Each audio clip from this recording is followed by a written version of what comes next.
Welcome back to Beards and Brews. This is episode 100. Fellas, we did it. Woo! Woo! I guess. Anyways, so, despite our best efforts, we have a really popular episode. And it's The Mummy, so we're back with The Mummy Returns. Or, as they say in French, I fucking forgot. So, if you haven't already, hit that subscribe button and ring that bell so you know when we have another one brewing. Man, two mummies. I don't know how this was our number one, but hey! I mean, I get it. Any episode with some guest appearances and everything, it's going to bring in a few more extra viewers, and we've actually got a guest appearance right here today. That's right, from the hit movie True Lies, the driver of the limousine at the very end. Round of applause for, yeah. Nope. We are graced today with the dildo handler of budget. Yeah. Is that on your name tag? What's up? I sell dick pills. You want Delta ain't a hard on? This is the lady to talk to. Hashtag Delta Dick. But no, like, what'd everybody think? You know, this is a big departure from the first movie. The first movie had horror elements, some thriller in there. This one is straight up just like action serial. It's the most wonderful train wreck I've seen in a long time. It's beautiful. To me, this movie is split up into two distinct parts. One is pretty good, and the other is really fucking bad. It's like the acting just went to shit. It's like the acting just stopped. It's like everything just stopped, because along with the acting, you've got any effort towards CGI or practical effects too, because damn. God Damn. Indeed. It's been a long time since I said this, but this fucking movie. Oh, only. There it is. Only because the fucking PS1 graphic creatures running around. Hey, leave PS1 Hagrid alone. Oh, where's it, Harry? I'm a what? He's just glitching the fuck out. Man, those PS1 Anubises were so fucking bad. Oh, man. I literally don't know where the money went. Probably in the actors' pockets. Because you're absolutely right. Like, halfway through the movie, we're looking at, like, Clay the Rock Johnson. It's fucking Okay. We had the same notes. He was so soft, like silly putty. Yeah, it's like you can touch him. You're just like, oh. Yeah, like, why did they even hire an actor for that part? Just do the animation. They needed the eyebrow. Okay, so they hired The Rock, and they don't use The Rock. No. What the fuck? No. Well, I think this movie was also like a star vehicle, because he got that spin-off Scorpion King movie, and I think he was supposed to play that titular character, like, in multiple sequels and stuff. Like, he had his like whole franchise kind of planned out. Then he was like, you know what? This shit actually kind of sucks. I'm going to go and be the biggest movie star in the world somewhere else. Well, he was very smart in what he did. He was like, here's my foot into acting. Yeah. Man, I'm pretty fucking bad. Let me go back to wrestling, work on my chops, go back to movies, and do a little bit better each time. And it was really smart because his movie would come out and you'd be like, that's some hot ass. And then he'd go rock bottom somebody and you're like, fuck yeah. And then he'd go make another movie and you'd be like, it's not as bad. Because he's really good at comedy. When he does comedy movies, they're pretty funny. Well, then he went to action star. He didn't just bump into action star. I don't think he was ready to stand alone. More Godsmack. In Johnny Knoxville, whatever. Anyway, so speaking of The Rock, he's the Scorpion King, and this movie starts out like, hey, here's 1 billion years ago back in Egypt, and this guy is like the Genghis Khan of like Egypt. He just rolls in, tries to fuck shit up and leave, but this time it didn't work out for him. Yeah, he's got the fucking Conan standard. Two snakes looking at each other like this. Yeah, and at the very, very beginning of this movie, when we're seeing, like, you know, his big army and the invasion, and you get, like, this Lamb of God Wall of Death scene going on, the effects here are actually pretty cool, to be honest. That's funny. Yes. This fight scene is actually pretty cool, minus Maui from Moana. Listen, you're welcome. Exactly. You know, we're pissing on the visual effects later in the movie, but, like, this beginning bit, this like little overture or whatever, it's actually quite impressive. Like you have those like super big like Lord of the Rings style crowds of people like running at the city. It looks really nice, but unfortunately the story that they're trying to fucking narrate to you is fucking piss poor. It's like, yes, he rolled into the city and got his ass kicked, but that's okay. He just wandered into the desert and ate a fucking bug. Yeah. And that's when he starts tripping. Yes, he does. He As soon as tripped takes hard. the bite out of that thing. For like 10 years.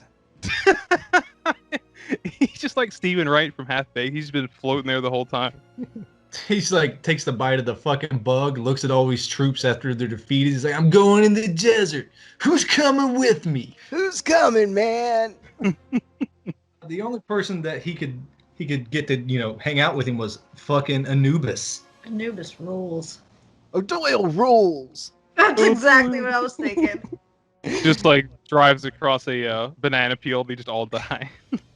Yeah, so Anubis, he gave the Scorpion King his army and is like, all right, you've done this. Here's my army, but you're going to be my servant forever. And then everybody got buried in the sand for like 4,000 years. So basically, Anubis was like, yeah, you can have my army, but I need to get you for at least 3 to 7 Fast and Furiouses. Oh. He was like, I'll tie into that contract. He's like, yeah, and after that, you got to do a spinoff called Hobbs and Shaw. Oh, man, that's what this movie needs. More Jason Statham. I honestly think Seriously, that it would have been pretty okay. good. I think I would laugh my ass off. There was absolutely no explanation. Instead of Brandon Fraser, just Jason Statham. And that's the movie. Brendan Fraser's still there, but Jason Statham just gets like one scene as the double-decker bus driver. Yes. Wearing his 3-piece suit. Oh, yeah. Transport. It's either that or he just shows up as one of the Magi. Like, clearly supposed to be an Egyptian or African man. It's just fucking Jason Statham, white bread guy. Oh, like Lord. Everybody else around him totally brown, and then he's just like, I'm Jason Statham. Look, it's the Magi and Jason Statham. Oh. Anyway, so Now- fast forward to Egypt, Yes. 1933, which is where the rest of this movie takes place. We catch up with, like, the O'Connells. They farted out a kid, so they're like +1 now. Is that And how they're that kinda like works? I mean, it's Egypt. Fuck it. O'Connell's rule. O'Connell's rule. And then, they're poking around a tomb, raiding it, if you will. And there's just like this weird aura of just like ineptitude in the writing. Like, holy shit. Like, I guess Evie from the previous movie has been having these visions, and they've been leading her down these like little alleyways where they can find, I don't know, antiquities, I'll say. And the movie's just like, hey, remember all that shit in the beginning? Yeah, it's a little differently. Isn't that a retcon? Yo, fuck you. It's so all over the place at this point because they start, number one, with introducing Brendan Fraser like some 007 bullshit, but he's actually Indiana fucknuts. And yeah, he's like Indiana Jones with like a little gun instead of a whip. Or at least that's what he's trying to be. And he's got his little short round there too. yeah, except for this short round's not cute or funny. He's just a nuisance. Yeah, he just takes the piss out of every scene that he's in. It's ridiculous because he's like, Brendan Fraser, he's got charisma sometimes, and he's just like, having a good time. This kid's like, oh, I won't bite. That's fucking crazy. I want a piece of candy, Paul. Yeah. Hey, Paul, that you got a tattoo? Is fucking. It's like this thing on the wall. Please pay attention to me. Stop shagging me, Mom. But I'm horny, son. I'm horny, part 1. Don't worry, there's going to be part 1 through 4. Every 30 minutes, they have a horny scene. It is gross. Good God. Now, before we move forward, I want to stop and discuss this tattoo. It was not there in the first movie, and he claims that he has had this since he was a baby. He is an archaeologist and tomb raider. He has worked with the Magi. He has done shit all over the world and never once bothered to ever investigate his tattoo birthmark. Anytime somebody says anything about it, he just completely dismisses it. Like, yeah, no, that's whatever. Just fuck off. That's just the way my skin looks under my sweatband. It's okay. It goes back to normal. It's just whatever. It's the fucking John Cena "You Can't See Me" logo. No, it's the laundry tag symbol for do not iron. Oh, Nice. shit. Absolutely. We get a little dick joke as they're trying to break into some sarcophagus, and he's like, oh, look at these tiny tools. He's like, I need something big. And she's like, take the crowbar. He's like, that's right. Ugh. Yeah, you get that a lot, especially in the beginning of this movie. It's just like, masculinity, rah, for whatever reason. It's like, we get it. He's a bit of a badass. We saw him like kill 1,000 people in the last movie. I Now, guess. I did laugh at this next scene. They go into the little tomb room, and there's fucking scorpions all over the floor. And the chick's like, "Ooh, let me daintily walk through 'em." And fucking Brendan Fraser pulls a Will Smith, and Men in Black bug squishes him, just walks right the fuck over him. Just rolls in like a tank. Like, why are they the wrong scorpions? Because those are the easiest scorpions to work Emperor with. scorpion does not belong in the desert. Okay, so they can throw those scorpions all over the ground, and if an actor accidentally gets stung, they don't die. Well, shit. Let's play some Russian roulette. I think they didn't bring it up because it'd be a really weird line to just be like, the wrong scorpions. Why'd it have to be the wrong scorpions? Look, Yes. everybody's thinking it. Like, how many actual scorpions do you think they hired for this movie? Higher? A lot. Like, I think they've got like one scorpion guy, and they just like copy him for the whole movie. All like billion scorpions that they use in this movie, they just copy that one CGI or Photoshop. He's like but picking do they call him the Scorpion King? Oh shit. Junior? He's like the fucking Tiger King. He's like, Yes! I will never financially recover from this. Oh, so that's why they had to shoot the rock spit last, because he fucking ate it? Dude, these scorpions, at least they're real here, because there's a scene later when the static scarabs come out of the Oh, ground. man. Yeah, It's like a it's ball swab. embarrassing. I'm surprised that Imhotep's face didn't come out of it. It does later. Yeah, they do it again, because what's better than 1, 2, I guess. Nah, 3. It was 4. It was every 4. fucking chance they could. It was in the sand, in the water, in the In fucking dirt. The smoke. Yeah, it was fucking ridiculous. And it looked worse every time. Just, It looked real bad. Real bad. Really bad. So, of course, they saunter through this little tomb or whatever. She knows where she's going because she has this crazy, crazy fucking trip in the middle of nowhere. It turns out that she was just the naked gold lady, too. For whatever reason. Because why not? Why the fuck not? Yeah, let's throw that into the plot. It doesn't matter. Yeah, not Kasha is there, and It's she's not locking up a tomb, and she's like, well, I'll unlock the tomb. You know why? Because I know where the key is, because I had a dream. Oh, no. Meanwhile, Marv and the other sticky bandits have broken to the tomb as well. Yeah, there's some bad guys sneaking in after him, and the kid is just up there, like, hiding from him.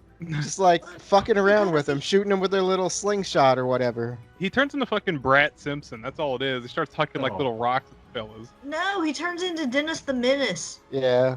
Be a shitty parent. Is he a menace? Yeah, this is The our parents just leave him there. this is our first big example of child neglect. Man. Unsupervised kid, part 1.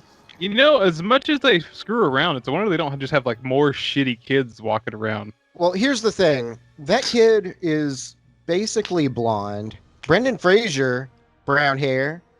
What's her name has brown hair. That's probably not his kid. I bet he's shooting blanks. See, that's why they should have had that kid played by Jason Statham. So, back to that first argument. Mother, come here. Look at this. It's a fucking bracelet in a box. Here we go. Just fucking starts beating up Marv and the other sticky bandits. Let me get this straight. Okay, so they sneak into this place, they steal this box. Like, that's what triggers everything that comes after this? So this entire movie wouldn't have happened. None of, like, the catastrophic events would have occurred if they just had left their shit where it was.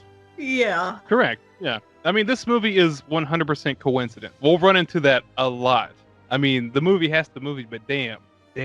Like, they should have watched Aladdin first. So movie has to movie, but, like, they're still sneaking into ancient temples or whatever, trying to steal more shit, even though they have, like, did you see their house?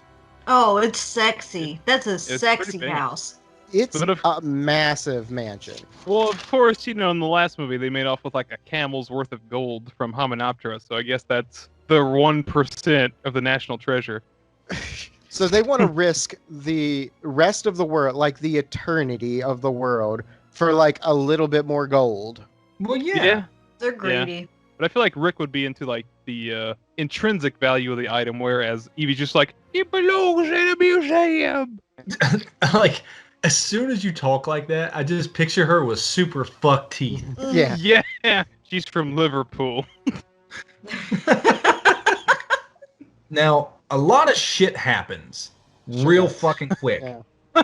Floods, the floor is lava scene, the kid gets, again, abandoned, and then guess what? Everything works out, and it's okay. Yeah, they like outrun this gigantic flood torrent, which would never have, like, they Impossible. could not, absolutely could not outrun this flood. But they start to drown, and the kid just knocks over this gigantic marble column to break through a wall because he's. Oh, Hercules. I don't fucking know. It's the new theme park at like Disney. Oh my god. The fucking Mummy Returns water slide. This whole movie looks like it's something from Universal Studios theme park. You know, that's a good point. The only other explanation is just, just so happens this happens so they don't die immediately. My roommate actually brought up that, the Mummy was a ride at Universal Studios, and it was pretty much exactly like the Mummy 2, in that, like, the first half of it is actually pretty good, a fun ride, and then they just ran out of money and the rest of it sucks. Your roller coaster thing just rolls by the porta potties. Yeah, he said the ending is basically, I don't know if this is still a ride, probably not, but he said the ending is basically just like The Rock as the Scorpion King as like a cardboard cutout or something. Oh, yes. And someone's behind it just moving it. I'm The Rock. Grrr. I'm the Scorpion King. Look at me. I'm part man, part Scorpion. He just has a crab hand. Just one. Crab people. Thought you were a scorpion. Shut up, kid. And he just takes a big swig off some Jack Daniels. Oh, no. It's 90 degrees. No, it's actually just crab legs from the China buffet. Oh, this dude's just gonna be fucking puking so hard. Do you remember whenever Arnold Schwarzenegger's trying to break out of jail at the Running Man, and it's just this big desert pit, and they're all like working in it, and then they have to all the things. It looks exactly like that. It's like this strip mine thing in the middle of nowhere, and you're like, "What is this place? How come all these people are running about?" And the movie's just like, "Yeah, this hole is Hymenoptera. Welcome back." So this next scene, is this where we meet the Dennis Rodman looking character? Yeah. Yeah, okay. I don't even remember his name. He's just big dude. No, I just bodyguard. I just have him written down as Dennis Rodman through the whole thing, and he's got the rest of the 1996 Bulls with him. Nice. He's hanging out with my own personal favorite, Michael Ironside, as Michael Iron Sheik. Almost. I think you're talking about the guy that I refer to from here on out as Phil Jackson. No, I love how they just have like regular ass names now. No, I'm telling you, I've got a whole lot of references to the 96 Bulls. I don't know why, but that's what I've got. That's all that matters. They're digging up the books of the dead, and they're giving us a lot of exposition dumps. This happens a lot. Like, just people talking about what's going to happen in the next fucking scene, so we are on track, because the movie goes all over the place. And they hit this black gold, or so they think, and it's actually just some of the worst CGI scarabs I've ever fucking seen. Oh, man. And no lesson was learned during the last movie, because, like, if you're the help for the bad guys, you just have no fucking chance. You're just immediately going to get eaten. And we get a little bit of exposition that they find out that the bracelet has been snatched up and taken to London. So they're like, we're going to London. Smash cut to London. And the kid is carrying the box with the bracelet. And he's like, oh, why are you making me carry this goddamn box? And the mom's like, watch your mouth. Yeah. Like, as she's immediately being fondled by Brandon Fraser, like, she even gets that out of her mouth is incredible. Horny scene part 2. I mean, the kid's just, like, walking around the house, just, like, basically just, like, pilfering around as they're trying to screw, basically, upstairs. What I'm trying to figure out is that, like, this kid's, like, 7, 8, 9 tops. This is a solid gold bracelet. Gold is heavy as shit. And he's just like, oi, Mom, I don't know where to put the baseball statue. I guess I'm going to put this little thing on now. I mean, you talk about the gold being heavy, like that box, that's like a solid wood box. Yeah. Like, we're probably talking like 40 or 50 pounds minimum. What blew my mind I mean, is this kid can't keep his hand out of the box and the bracelet gets on him. They keep fucking guns around this kid. Oh yeah, he can't be trusted with anything. No. How's he not gotten a hold of one? Probably has. I don't know. Oh, that's what happened to the real kid. This one's adopted. Oh no! It's just like Walk Hard. He had a brother, but he cut him in half with a machete. Oh shit. So just as things are getting hot and heavy, what's her name? Rachel Weisz notices that there's some other lady's bloomers, just hanging on the whatever it is. It's like, those aren't my bloomers. And it turns out her brother Jonathan is there, just trying to get it in or something. I don't know. Yeah, like I guess as the O'Connells were away, he's just like busy being a scumbag professionally. So like he lures some hooer back into their house to shag later on. But unbeknownst to him, the bad guys have already arrived and are just like, "Hey, we're sand Nazis." Yeah, Rodman brought the whole team with him this time. You got like the starter, you got the starters upstairs, and you got the relievers downstairs. And there's a gunfight that goes on. A little sword fight that turns into a gunfight, and then there's a bookcase that gets turned over. It's a whole mess.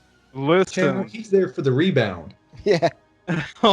Listen, I made a mental note. Like, this is when the swashbuckling begins. Because it's like a drop of a hat, everybody's fighting over something. Dude, can we discuss the snake throw? Come on. Wait, we can't discuss the snake throw until we let everybody visualize Cher walking into the room in her feathered boa. Oh, yeah. Cher's there. Dark Lady. Dark Lady. Claps and dances. I'm glad she made a reappearance. I just have her written down as Hot Woman. I don't know what her name is, but she's just Hot Woman through the whole thing. She's an Egyptian mummy in London. Yeah, that's Oksana Bayul. Ooh. Oh, yeah. The movie wants us to believe that she's the reincarnation of Anck-Su-Namun from the first movie. But, we spent the whole first movie thinking that Rachel Weisz was the reincarnation of lazy writing. Yeah. Dude, did you like how Rachel Weisz is about to get killed or whatever, and she gets rescued by Dave Grohl? Oh, fuck. Yeah. The Vagine show up. Yeah, and I loved it because he thinks he's so tough, and fucking Rodman just rocks him. Yeah, just fucks him up, and he's just sitting there looking at him, and I know that's where he got the song lyrics. He was like, "When someone's getting the best of you," and he's just getting whooped. Like, the Magi have been like training their whole lives for combat and stuff like that, and Brandon Fraser's like upstairs catching knives midair by the blade and hucking them back at people, no problem. Do you know why? Because they explained that real soon. He's a warrior of God. Oh, he's on a mission from God. Yes, just like the Blues Brothers and the lead singer of Creed. Oh, Scott Stapp. Oh, He eats cat food. What? By the grace of God, staying in the Motel 6. Meanwhile, fucking Rachel Weisz gets swiped up. The box gets swiped up, and Rachel's box gets swiped up. And the only question that gets asked is, does this smell like chloroform? I got that written down. Yep. Yeah. Yeah, she's sort of like clawing at the back window like, Brendan. I don't know what his character's name is. You're just going to have to deal with it. Brendan. And he's just like, Indy. Sit down, bitch. And he's just like, oh no, me wife. We got to go get her. And the Magi is just like, I guess the world's going to end. So, okay, let's go. Yep, the kid started a chain reaction that could trigger the apocalypse and all this stuff. You got 7 days until the Scorpion King, exposition, all this shit. His army gonna destroy the world, yada yada yada. You get it. Oh no, I've gone cross-eyed. 7 days. 7 days. And they start hyping up the dream fight. It's gonna be Emo Chap in the red corner versus Scorpion King in the blue corner. Oh, then all the crowd just Wait, Wait, is that just like his real name, like the Scorpion King? That's all they ever refer to him as. Well, evidently, it doesn't matter what his name is. Oh, God damn it. So the movie's like, hey, we've been in one place for too long. Let's go to the museum. And they like pack into a car and they're all just like, hey, let's go save me wife. Did we mention this strange tattoo? Ah, you're a warrior for God. Cool. It's Arise, probably chicken. Arise, chicken, arise. And he's just so blasé. It's like, oh, that's nothing. I got that at the bottom of a Cheez-It box. Kind of cool, huh? Did you know that they do tattoos at Wendy's now? What the fuck? I was like Christopher Lloyd. Great Scots! Marty! Everybody's Marty, they got tattoos at the bottom of Cheez-Its. I stand by it. They obviously kidnapped Rachel Weisz, and they're going to sacrifice her, I guess, to Imhotep, but they immediately resurrect him, and they don't need to, so was it an offering? Like, this whole scene is just kind of here because this movie needs another gunfight, I think. I guess. I think it's supposed to tie into the first movie, like where they were going to sacrifice her and then couldn't do it, so maybe try again. I was hoping that she like, really got sacrificed. So basically on the back of this movie is like a short plot list, and like also you miss all the shots you don't take, Wayne Gretzky. There's so many scenes in this movie that you think are going to be important or crucial that just end up being like filler for 25 minutes. Filler is a good word, because like this whole thing is just to get them on the bus, which we'll talk about, so the kid can get yoinked. That could have happened at the house. True. Yeah, 100%. But we get a firefight with literal rocket men. For sure. Apparently his shotgun does plus 200 damage because goddamn, he gets a triple kill. Yeah, and they fucking bust into flame and shoot into the sky. And this is where Imhotep and his like cocoon thing, he breaks out of it and he becomes like a real boy again, or at least like a mummified real boy. There's no logic here because according to the rules of the first movie, nothing really happens for him to like already be slightly juicy again. Yeah. Ugh. No. Whatever. It's my boy Pinocchio Imhotep. Somebody bakes them. Yeah, he's all slimy. The fucking... He also resurrects like the 200 BC Cairo Globetrotters to assist. Well, that's just to practice against the 1996 Chicago Bulls. Well, we know who's gonna win that. Well, like, the Bulls do take a few casualties in this firefight, but nobody important. Like, Rodman and MJ are still there. Pippen's good. Tony Kukoc is good. Like, all the starters are still totally good. Look, he's shooting his shotgun. Boom, boom, boom, boom, boom. Killing all kinds of people. He's like, I'm empty. You see him take one shell. One. This is all in the same fucking cut. There's no snatch away, nothing. Puts one shell in and proceeds to fire 10 more times. I thought he had scavenger, just picking it up as he went. Yeah, just fuck it. Whatever. So I also have an important question here. Why don't they have double-decker buses anywhere else? Why is it only London? Because they're fucking stupid. Seems like a great idea to me. Okay, Who wants to okay. live on the bottom? no one wants to be bottom bus.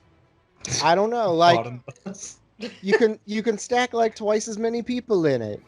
Oh, I'm getting on the bus. Oh, excuse me, I'm a top. Just another day on the doubly-do. Is that what they call them? No. So they get on this double-decker bus, and the fucking Globetrotters are still chasing them. They get on the bus, they shoot him off the bus. They do a Three Stooges, poke him in the eye nonsense, and then one gets killed by Live, Laugh, Low Bridge. Yeah, they squish him. Little comic moment for the little kiddies in the audience, I guess. Yeah, I'm guessing at this point of sitting on my couch watching that this is the end of the movie. But it was not. It was hoping that was the end part 2. Like the bit where he's like standing up on like the broken bus going across the London Bridge. You definitely expect like a to be continued or something like like where's the that. credits? Like roll them because but then no, this- it gets Go ahead. super horny again. Yeah, I And was gonna after say this that- is horny part 3. like so Yeah. horny. This movie equals cringe in my notes.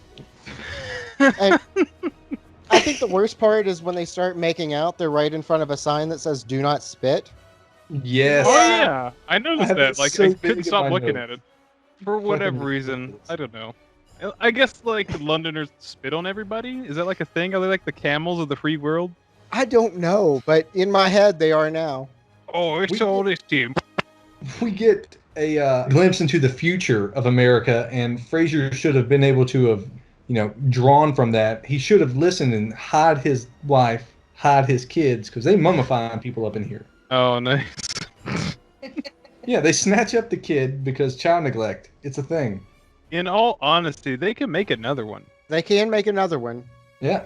Or can they? I mean, Brendan Fraser, like I said, might be shooting blanks. I think they've been trying to make that other one the whole damn movie. They're just like, this one sucks. Let's try again. Right in front of it. So after this scene, when we have to go, somewhere else, I don't even remember. We have to go somewhere else. Brendan Fraser says, you know what we need? We need a magic carpet ride. And they don't fucking do it. Why wouldn't you play Steppenwolf's Magic Carpet Ride there? Why wouldn't they couldn't afford it? It's not period correct, I guess. Ugh. Before they get to the Magic Carpet Ride, are we going to just not even talk about the bridge parkour jump? Like, Nah. Parkour. It was so bad. Like, it would have been... I would have really enjoyed it if he just, like, fell into the river. Just Hell, his vertical leap is just wow. well, he's trying out for the fucking Chicago Bull that just stole his kid. All the way to get him back is if you could dunk, bro. Turns out Brendan Fraser, he's got a good jump. He's got hops. Can't dunk, though. Turns out white men can jump. More at 8. Meanwhile, on the train from Ghost in the Darkness, Marv arrives, and he's got the chest. Problem Child has a new mom. Fact. They're like, I get that, like, just dumb, like, fingers, you know, people just do, like, the dirty deeds or whatever, but they're just, like, extra fucking stupid. Like, Dude. Clearly this is all a trap. He's like, we won't double the money because we had to shoot a fella. And they're just like, yeah, look, dude, it's in that room back there. You go get it, buddy. Dude, that was the dumbest shit, because they even explained it. They're like, the last people fuck with this died, so I want more money. And they're like, all right, you're going to die. Give me whatever you want, man. Yeah, and of course they get sucked up by the mummy so he can turn into... He doesn't really look like Desert Billy Zane anymore. He's definitely kind of moved on to like a Nick Cage territory. He still looks like Desert Billy Zane, maybe a little bit more tan, though. Oh, yeah. Left him in the cooker a little bit too long. You get a little scene of Darth Emotep and little baby Ben Solo sitting there, and he's like, my dad's Luke Skywalker. He'll kick your ass. And he's like, you know what you're going to get? PTSD. Look at my rotten face. Yeah, but the kid can't even act, so he's just like, oi, and the scene ends. But no, you get Emotep actually, you know, talking to the kid, you know, having a little bit of a conversation with him, telling him, hey, you put that bracelet on, that means you're the chosen one. And being the little kid, he doesn't know what the fuck that means, but he's just like, man, I'm the chosen one. I'm the chosen one. They chose me. And I didn't even graduate from fucking high school. God damn. Shit the bed. That kid was just excited he got to meet Leonardo DiCaprio on the set of Man in the Iron Mask for his Make-A-Wish. Oh. Dark. Oh, shit. So, I guess just real quick, when the dipshit put the little bracelet on himself, he started to have visions too, but like zipped around Egypt as if it was like this big holographic map to where the Scorpion King is. And so that's where they're going, this random place in the middle of nowhere, where, fortunately, train tracks are just set in place. I don't know why it wouldn't be. That's obviously where I'd put a train, right? Just like in Species. Oh. Nice. Val Kilmer laid those tracks, goddammit. He only had 3 months to do it. Rip in peace, Ben. So the next stop is fucking our two main characters run into the desert and they meet Izzy, who is basically the pilot from the Mad Max series. Yes. I mean, that's true. I equate him to a fella from the first movie. I'm just going to call him Black Benny Ramble-Lamb. Oh, Black Benny Ramble-Lamb. You got a dirigible. Ramble-Lamb. Yeah. Now, they say that this thing is going to be sneaky, and it's, number one, fucking huge. Number two, it's the only thing on the whole goddamn horizon. There's no way to miss it. Well, I mean, you know, people back then, they weren't quite up to, like, you know, pointing out what a plane was. So, like, they could just be up there going, like, silent, of course. And they're like, oh, what's that? Oh, that's Anubis. I don't know. Well, like, they went to him expecting... They went to him expecting a plane, and they get this. It's like he calls it a dirigible, but it's like it's like something that you would see in a Final Fantasy game or something. It's an airship. Yeah, like This is 1933. Like, they had legitimate airships back then. Like, the Hindenburg was 1937, and that was like the end of the airship sort of time in life. Great. This is like something from Wild Wild West or something. So he's just standing there like, "Hey, get on me airship," and Brandon Fraser's like, "That's an airship." Oh Lord. They do a little Titanic reference, and it's like I'm flying Jack with fucking horny scene 3. Oh or 4, my wherever god. we're at. Yeah, I Man, think this is 4. her tripping on this like fucking airboat is ridiculous because she put herself in the most precarious situation. She has her little crazy dream or whatever, and she fucking tries to commit suicide immediately. Look, a shark ate her. A fucking shark. Missed opportunity. Also, like, you know, as Brandon and fucking Black Benny are talking, she's like, "Oh shit." She's just trying to walk off the set like, I'm done with this. Yeah, this is definitely where the movie starts to peter out a little bit. It's not like the hard start where the rest of it is just absolutely terrible, but we are close. Yeah, like everything's starting to pile up on itself. Like the coincidences are ridiculous, and like how they get from point B to point C at this point makes no fucking sense. So Dude, no, I guess all train or dirigible. They just it's chalked up to that. yeah, and like how they get from like bit to bit. You know, the kids leaving like these little bits of evidence so they can kind of follow along, and there's no fucking way some kid is like making a perfect 1/16th miniature wherever they have to fucking go next every time they make a stop. Yeah, Dude. like This is the same kid that crawled through 200 feet of human waste and came out clean on the other What? side. That's how he is. English. He's just English Dufresne now. Yep. I don't. I know. I'm just picturing some poor kid having to fend off 6 guys trying to rape him. Why'd you have to do that? He didn't have to fend him off from raping him, but that one dude, fucking Rodman, was going to stab him to death for sure. Oh yeah. Oh no! Now he's got to find out why they call him Rodman. oh. And you know what Rodman's other nickname was, right? The Worm. So That's how you said it. the fucking kid though, he escapes but doesn't really go anywhere. He runs where they need him to go, and then stands there like Fred Durst in the Rolling video. He's projecting dirty. Projecting dirty. And it's like the fucking helmet scene from the new Predator. It's atrocious. Oh no! Well, like this whole, I'm gonna say like the whole next 20 minutes are like, why do they exist? Because women's MMA was lit back then.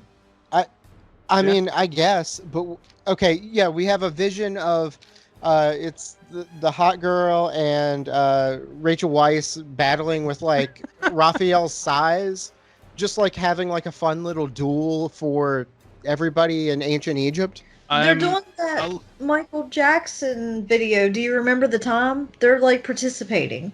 It's got to be something. Like I get that it fills in a story that we didn't get to see beforehand in the first movie, where the Pharaoh got to pick who protects who or protects what or whatever. But it's just so drawn out. Like it doesn't even fucking matter by the time it's over. Like we get it. They fight good.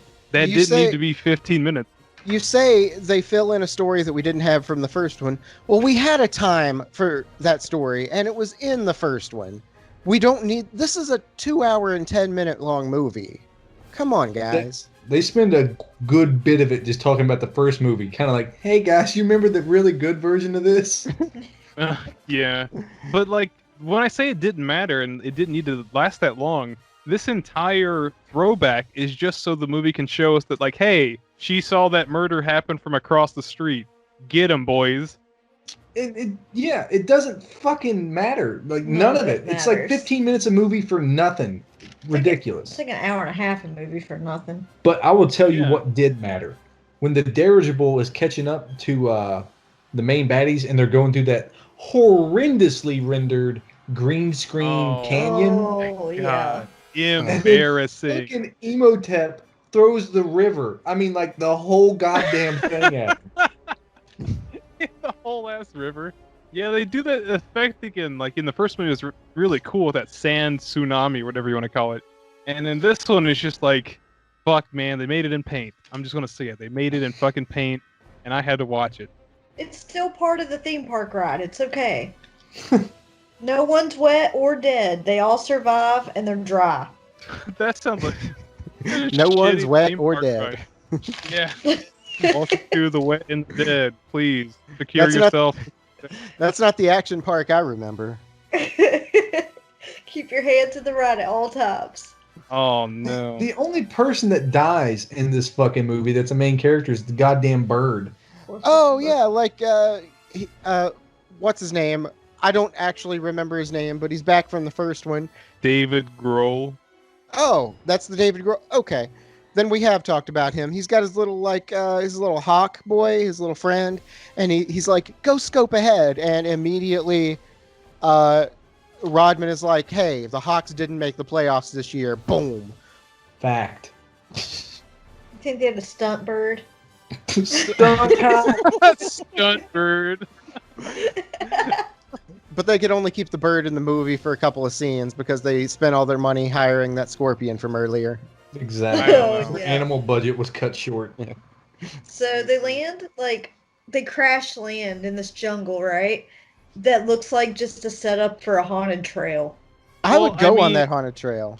It basically just turns into that whole maze scene from The Shining, just filled with like a bunch of people with guns. It's such a Hey. scrimmage. Like it has no rhyme or reason. And guess what? They're still horny. Well, That's they true, just though. escaped death again. It's all adrenaline. They've got to boost the hormones. Oh, I could use a boost too. Thankfully, I got one right here. What I've got here today is from Almanac Beer Company from Alameda, California. This is their Boost Coffee Stout. It is a 9% alcohol by volume coffee stout. God damn. You're going to get Ooh. drunk and jacked up. Hell yeah, I am not sleeping tonight. Smells like coffee. Like just straight coffee, maybe a little bit of cocoa on the nose, but otherwise, like it smells like Starbucks. Sponsors. Oh man. Does it taste like a Starbucks too? It actually tastes pretty good. It does have a lot of coffee flavor. Like you can definitely still tell this is a beer and it's a strong beer. Ew. Big roasty, like what am I trying to say? Like big roasty, sweet roasty malt flavor, but a lot of coffee in here too. A lot of cocoa. Like it doesn't say cocoa anywhere. This is actually just brewed with coffee and vanilla bean, but I do get a lot of like cocoa notes, like dry, dark chocolate. I will tell you what, it is strong. It's not my favorite coffee stout, but I mean, it's damn good. You know, I'm a little jealous. You have a damn good beverage, and I had a movie that wasn't good at all. I'll tell you what is damn good. These little fucking creatures. They're like mummified critters or something, and they're fucking horrendous, but they're funny. Yeah, what the fuck They are are those? horrendous. They're like little fucking chihuahuas or Yeah. something. They're just like stab, stab, stab, stab. They're like little pygmies just with grown ass people weapons. It was really weird. Yeah, I thought they were like dude from Trilogy of Terror. I Oh thought they my were like mummified infants, just like coming back for their revenge. Just like I don't know what I have here, but they look like infants to me, just with spears and Well, really the- sharp teeth. Why are there so many mummified infants? Why are they just killing kids? I mean, isn't that what happened in the Bible? Like, Oh, no, these are all firstborn children. yeah. What's the name of the guy from the Bible that killed all the babies? Pharaoh. Herod, right? Hagrid. I Hagrid, guess- yeah. I You're the guess firstborn, Harry. This whole introduction to the scene is kind of just like whatever. They're just like, oh, look, you can see everything. It's the Frenchmen, the Romans. No one's ever made it out of here alive. And that one guy's just like, so what are we doing? And he's just basically just like, hey, it's a shortcut. Don't worry about it. Yeah. Why are we here? Dude, all hell breaks loose, and I like how Imhotep grabs up his bitch, and he's like, don't worry, they ain't gonna fuck with us. And then a bunch of those little monkeys come running at him, and he's like, and they just go, and put up their he little did hands the- and shy away. Yeah, he did like a little force trick. He's like, no, this isn't the who are you looking for. I don't Oh. know what I wrote this down for because I don't remember anything about this, but I remember the shit winds are blowing.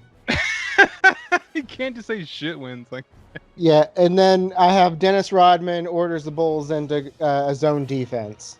yeah, but Rodman's in trouble, man. Magi, the fucking Dave Grohl rolls up on him pretty hard now. Yeah, straight fucking murders him. Oh, is this where Dennis Rodman actually gets cut? Yeah, Yep. he loses his Damn. shooting arm. Ejected from the game. He's out there. They take off fucking running, right? Why ain't they feet touching? Okay, yeah, it does look bad. Because Brendan Fraser Why? has got to What? get the kid to the pyramid before the sun rises because, you Yeah. know, stuff. We What? need to be in the pyramid. Now, this is some, like, Chronicles of Riddick level of bullshit. Because apparently the sun creeps across the fucking horizon like it's a big monolith. So you can race the sun as the earth is turning under you. I mean, if you can race the fucking river, you can race the sun. Everybody racing in here. A lot of racists. Racers. And they don't even, like, go into the pyramid. They just kind of, like, get there. And I guess they the get to movie's the like, fucking yeah, that's doorstep. They're like, oh man, it's like making it to the porch before the streetlights come on. Yeah, Definitely nailed from it. here on out, I'm just in like permanent shrug position. Like, sure. Yeah, there's a lot of B plot going on. So they make it to the pyramid. The little bracelet comes off. Huzzah! The curator of the museum, who turned out to be a bad guy, whom you labeled as Phil Jackson. Phil. He's just like sniveling around. He picks up the bracelet. Okay, that's B plot 2. B plot 3. Fucking Karma Sutra kills Rachel Weisz. That's Yep. a tragedy. Yeah. I mean, good lord. It's such a tragedy that nobody does anything. It's like she just walks up and stabs her, and she fucking doesn't run. She doesn't book it. She walks away. What happened to the Brendan Fraser? He was like guns a-blazing through this entire movie. She's not He invincible. And Dude, like, he like- doesn't even like try and like stop the bleeding or anything. It's just like, you got stabbed. I am sure you're going to die. So let's spend the next 5 minutes just standing here so I can cry a little bit. It's an emotional disaster. Like, it was so bad. His face was just like shriveled up and he was trying to cry but couldn't get a tear. And all I wrote would beside it in like all caps was, fuck. I It's mean, like- So bad. The one tear that does come out is clearly removing the foundation powder off his face as it It is goes. so bad. I mean, her brother and her son are the same way. They're just sitting over there like trying to put on a worried face, not like a, oh, my mom, my sister, she's dying right now. They're just like casually concerned. I love how Jonathan is basically like to the kid, like, "Oof, that's rough, buddy." He's gonna get him a hooker. While the son's over there like, oi, Mom, are you gonna make it? No? All right, I suppose. You know, Uncle John's gonna get someone to play with me, bitch. But like, Gonna get he's some cocaine. cocaine. That's probably a good one. I don't know what he's gonna do with a hooker. Like, I don't know, play ping pong with her. No, she's gonna have to fucking unsupervised watch him. Okay, dude, this is where the movie just goes off the fucking rails. Oh, is All it right? here? Is it here? Yeah. Okay. This is here. You got the Knowles versus the Magi, the fucking Anubis dudes fighting the dudes out in the desert. Number one, they made sure to stress that the only way to kill an Anubis guy is to chop his head off. These dudes aren't doing that, and it's killing them. So I was immediately like, what the fuck? And Michael Ironside, with the bracelet, sticks it inside of this sarcophagus with a mouth hole and gets like the biggest sucking, slurping noise as his goopy arm comes out. What the fuck is even Yeah. going on here? Well, see, that's called the grapefruit technique, and all you have to do is YouTube it. You'll find out everything you need to know about that. Link me. Gross. Emotep runs into this area, and it doesn't explain why, but suddenly, like, some black shadows fall out of him, and he's like, oh, my powers are gone. I'm gonna go fight the fucking rock like a man.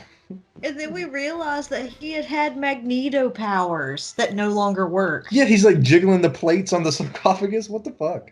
I'm still just locked into this shrugging position. Like, all right. So, and then this is when the actual Scorpion King shows up, right? Yeah, Emotep versus Frasier, with some Seagal style lighting on Frasier's head as he comes into the room. Well, okay, the Scorpion King shows up, and the next third of my notes is just one big, holy What? shit, this looks terrible. It's embarrassing. I think I've said that a lot of times during this this talk. Yeah, it's fucking embarrassing. Billy Zane and Brandon Fraser, they're like battling it out. And in the middle of their fight, they get like a little whiff of what the Rock's cooking, and he has this like fucking this entrance. It's, oh my god, this has to be put in a museum. It belongs in a museum. It sure fucking does.